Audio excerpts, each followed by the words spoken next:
Oh man, House of the Dragon really flipped the script with this one. So you know how the Dance of the Dragons was always seen as this brutal, power-hungry civil war? Well, the show just gave us a whole new lens. It's kind of heartbreaking. Basically, what we're seeing is that this massive war might not have been about power alone. It might have all started because of a misunderstanding. Yeah, seriously. So let's back up a bit.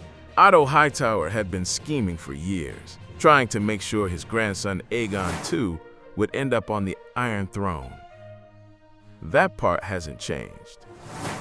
But by the end of Season 1, we see Alicent and Rhaenyra, who've had this long, messy history, finally starting to patch things up. There's this glimmer of hope that maybe, just maybe, they won't go to war.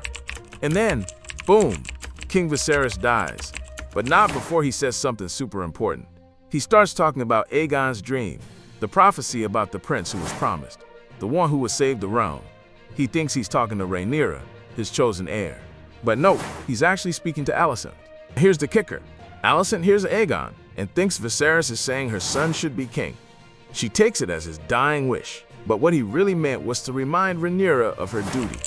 That one moment, that single heartbreaking miscommunication, sets everything on fire. The show's saying that the war didn't just come from political moves or thirst for power. It came from a very human mistake. A father mumbling through his final breaths, and someone he loved hearing the wrong thing. It's emotional, it's tragic, and it changes everything. In the books, this whole thing is more cold and calculated. Politics and ambition driving the chaos. But the show, it adds layers. Suddenly Alicent isn't just a schemer, and Rhaenyra isn't just a rightful heir. They're people caught in the fallout of something way more personal. And that's what makes this twist hit so hard. It's not just about thrones and dragons.